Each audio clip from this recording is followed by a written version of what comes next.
tuned into Recovery TV, the voice of hope, with your host, John J. Tassoni Jr. Discussions and information on addiction and mental health issues. Now, here's John and today's guest. Thank you for joining us in this edition of Recovery TV. The numbers are getting worse. More people in Rhode Island are dying. Today, my guests are MAP, M-A-P, Behavioral Health, on Elmwood Avenue in Providence. I have Kyle. Megan. And Megan. Welcome. Thanks for having us. Thank you. And thank you for joining me today. Of course. You know, this show is here for informational purposes, for people to get information who want to come into treatment. I know, Kyle, you do the intake stuff for MAP, and Megan, you're the supervisor. So why don't we start with Kyle? Why don't you tell me a little bit about MAP, and then we'll go to Megan and start the conversation. So what I do there is I do the intake for the outpatient. Outpatient is fairly new to MAP. We've started it towards the end of January. We're working on building it up kind of to provide like the continuum of care for our clients that we've been missing for a little while. So I do the intakes, I do the sessions, I do every aspect of outpatient pretty much. And I still help out in our residential program, running groups and meeting with clients over there also. So tell my viewers, John comes to you and says, Kyle, I need help. I need to get into residential treatment. Take me through the intake process. So the intake process for residential is if you came to me and asked me that, I would have you go get medically cleared at a hospital. You have to do that, and then work with our intake coordinator and Megan to get the referral over, and then we kind of book a bed for you. Right now we have open beds. I know that's a problem in Rhode Island, and we have, I think, 13, 14 right now. Open beds? Yes. Really? Yeah. Wow. And I think that's the point of why we wanted to, be here today, is to really get our program name out there a little bit more.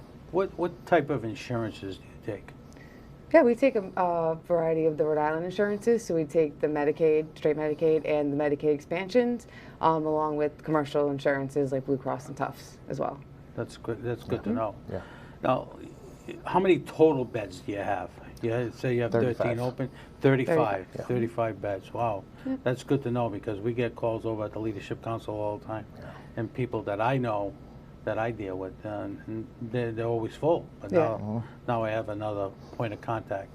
Yeah. So when you indicated to me just a few seconds ago that you have to get medically cleared from a hospital, or is it medically cleared from a doctor? That's more, I would say. Yeah, from like a hospital or a higher level of care. So a lot of them come from detox. We do take a lot from like Butler Hospital, Rhode Island Hospital, Kent, things like that. A lot of times we also get a lot of clients from like the stabilization units, like the CSUs. So they will get stabilized there on their meds, things like that, and then they'll come to us after. So if I was to get a call at the Leadership Council and you had open beds, they would, where would I send them? Would I send them right to you first, or do I send them to Butler first? Or how does that work? I mean, you could send them to any of the hospitals, Butler. We use BH Link a lot. Yeah, That will get people to us a little bit quicker sometimes in the hospital. But they're more than welcome to call us and kind of hear a little bit of our program too, and the process of getting in. Men and ladies? Strictly Residential is just for male. Just male residential? Yes. Okay, do you have any expectations of starting a female unit? Not in the near future, I don't think. Well, we do see them in outpatient, but I know the males are more prevalent than females, but I still get the calls all the time. People see the show, they call me on my cell phone, and they want to get help. So at least I have a better landscape of who I can send who to. So tell me a little bit about MAP from your end. Yeah. So I'm the supervisor there, so it's my job to kind of make sure we're in compliance with all our clinical services, our groups, scheduling our staff to make sure all the clients' needs are met, making sure that they're admitted correctly, discharged. So I pretty much oversee a lot of the clinical piece there with the scheduling. There is a lot of requirements for the 3.5 level of care, so my job is to make sure we're following those things, and also making sure our staff are meeting their requirements with the clients. Now, Elmwood Ave, is that the only facility that you currently have? Yes, we're just we're right on Burnett Street off of Elmwood Avenue. Yep. It's our only location right now, and it's been there since they opened in the 40s. Yep. Yeah. But is the boiler fixed now? It is, Good. yes. Good. That's a good thing. And that was kind of a chance, I think, for us reset. to reset, yeah, and really Yeah. refocus on what we want our future to look like. That's where the outpatient started during that time. And we did some repairs, you know, some staff changes, some structural changes to leadership and everything. So I think that was it wasn't good for us at the time, but looking back on it, it was very helpful. Yeah. Let me ask you a question about residential care. There's a lot of talk on the street, a lot of different drugs coming into Rhode Island. I had Kodak on the show a few weeks ago, and they were telling me about there are 8 different locations that have 8 different variation of drugs with the fentanyl. Are you seeing the same thing at MAP?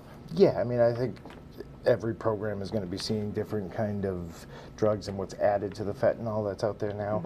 We're also seeing the increase in, you know, crystal meth use continuing to go up.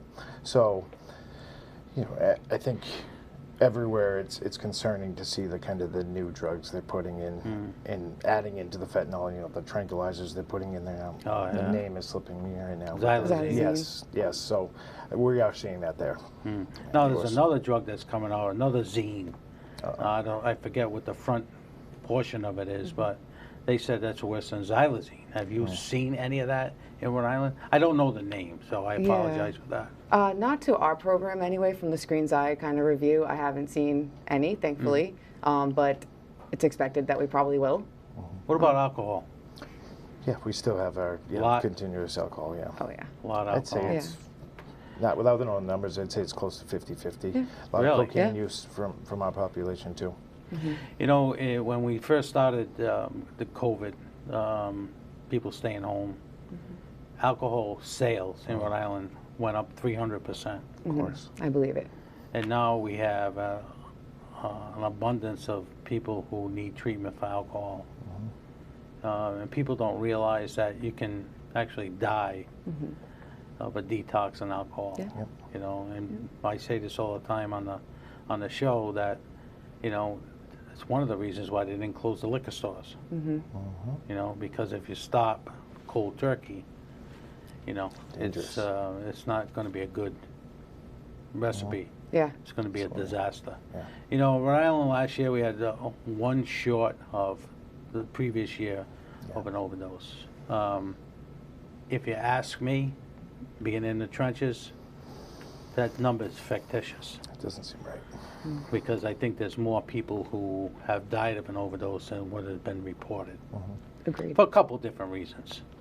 A lot of the elderly now, I don't know if you're seeing a lot of elder folks coming in for treatment, but because of the way that the docs are writing scripts, they can't get their pain meds and they're going to the street and they're getting addicted and ultimately some of them are dying of an overdose.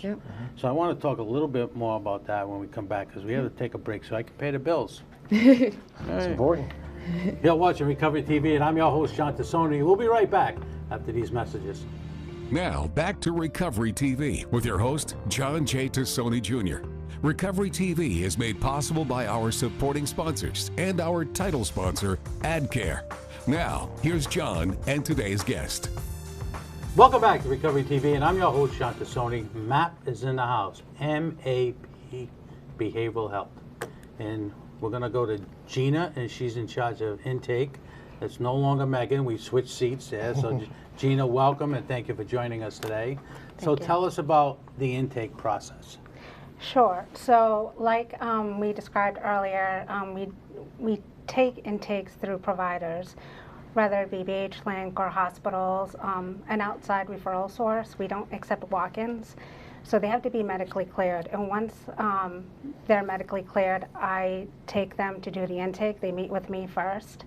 Intakes take about an hour and a half to do. I go through all of their rights, the procedures, the rules and expectations of the program, what to expect, what will get them discharged. I go over what their goals are, what they would like to accomplish, and at that point they get assigned a counselor, and then they meet with our nursing department who goes over their meds and what their goals are with their medications, and then they get transferred to the residential department.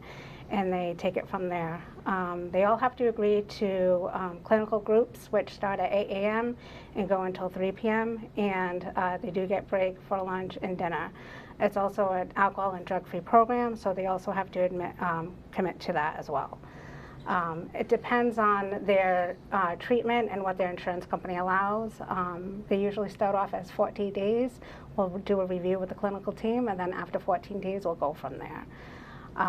The referral sources could be anything from, like I said, hospitals, outside, you know, crisis intervention units that are in the state, and then we take them from there. I coordinate with the providers in order to get the new clients into MAP. So that was a mouthful, so I have some questions. Okay. I've been fighting for a number of years now because I do the lobbying for the Substance Use Mental Health Leadership Council for the amount of days. 14 days in my eyes, and I see Kyle shaking his head, is not doable. You cannot get someone on the path of recovery with just 14 days. It's Right, impossible. When I came into this business, it was 30, 60, or 90 days. You know, and then I don't know whether it was Medicaid or the MCOs decided to go to 14 first, and now we have this quagmire of someone making decisions who is not even in Rhode Island. The call centers are in another country, and the only American word they know is no. Exactly. And we have people that are suffering and suffering a lot.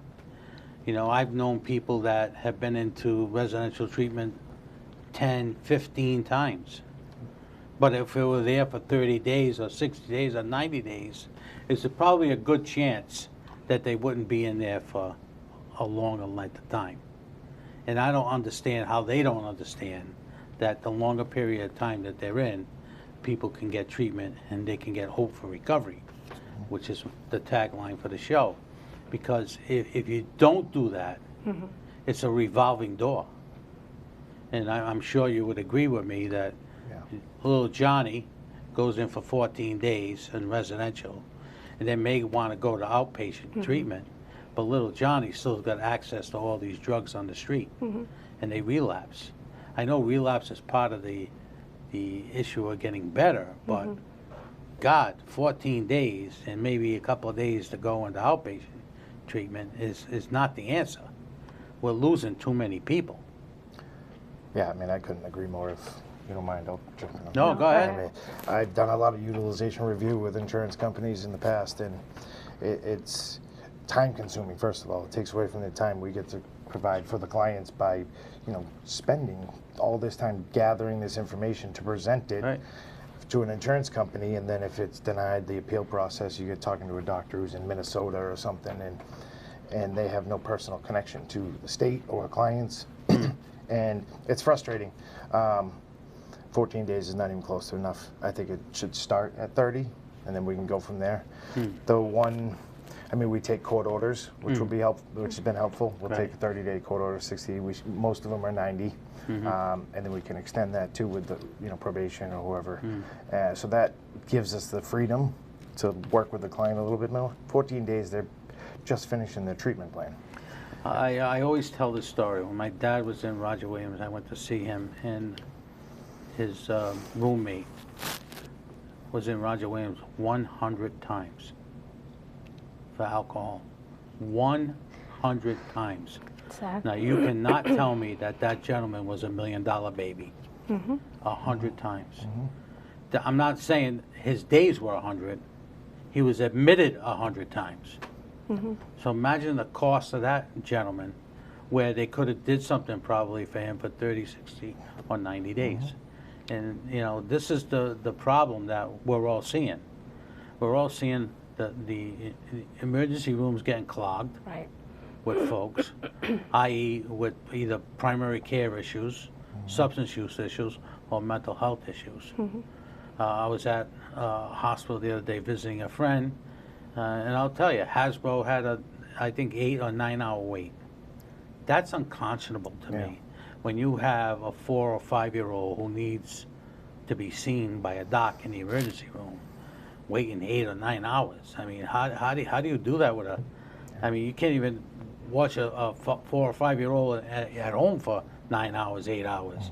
So the system needs to be revamped, and how we do that, I don't have all the answers. I have some suggestions, but you know, we'll bring them to the forefront come 2024 when we go back into the legislature. But you know, the system as a whole is broken, and broken badly. The payments are broken and broken badly. You know, no one can tell me you can run your business with 2020, I mean 2000 or 2001 or 2002 rates when you're operating in 2023. It doesn't, the math doesn't work. Exactly. The math doesn't work. I mean, you folks, you're in it to win it, but still, if you really wanted to, you can go to fast food and make more money. And that's unconscionable to me. Where you can flip hamburgers, but you can't help little Johnny with his substance use or mental health issues because you can't make a living wage. And that's not because of the places that you work for. They can't afford to pay you because the rates are so bad. So, yeah, the cost of living, all the prices have gone up lately in this year, and you know, for myself, single father of 2 kids, and to raise kids in this, it's a scary time, and our clients deserve better as far as the opportunity to save their lives and be better parents themselves, or whatever they're trying to do. When we come back, because we're going to take another break, I want to talk about a little bit about access to care. All right? You're watching Recovery TV, and I'm your host, Sean Tassoni. We'll take a break, and we're going to be right back right after these messages. Now, back to Recovery TV with your host, John J. Tassoni Jr. Recovery TV is made possible by our supporting sponsors and our title sponsor, AdCare. Now, here's John and today's guest. Welcome back to Recovery TV, and I'm your host, John Tassoni. MAP, M-A-P, Behavioral Health is in the house, and we have Megan and Kyle here with me today. Thank you both for joining me today, and thank you for giving me some well-needed information about how many beds that you currently have. It's I'll be able to use your services. Perfect. So why don't you let my viewers know how to get in touch with MAP, your website, the telephone number, Instagram, whatever you want to talk about. Yeah, so our main line is 401-785-0050. Extension 41 brings you right to Gina, who is here just a few minutes ago. She goes through all the referrals, so that's the best way to reach out to her, and she'll have a referral fax to her. We have a website which goes over all of our services and kind of the process for referring and intakes, so that's maprehab.com. Then we also have an Instagram page, which on the website, there's a link to the Instagram page on the website. Nice. Yep. Very nice. Male only. Male only for residential. Right. It's not outpatient. You can take male and female. Yes, correct. Okay. Yes. Alcohol treatment. And drugs. Alcohol, drugs. Outpatient treatment. Male, female, alcohol, and drugs. Correct. Yep. Okay. Very good. Wow. I learned a lot today by having you on the show. Good. Glad we And, came. and thank Lionel for me for being a sponsor. Absolutely. Greatly appreciate that. But the thing is that we're all in this game together. Yeah. You Absolutely. know, I always say this. I hope someday they knock on the door and say, John, we don't need your show anymore because we're on target. Yeah. We've done everything we need to do. So again, thank you both for joining us today. It was a pleasure to have you on. Thank you for having Gina, us. thank you for joining us also. I think it's a great opportunity for people to know the sponsors and what you do. Yeah. So again, thank you so much. Thank You've you. been watching Recovery TV, and I'm your host, Sean Tassoni. We'll see you next week.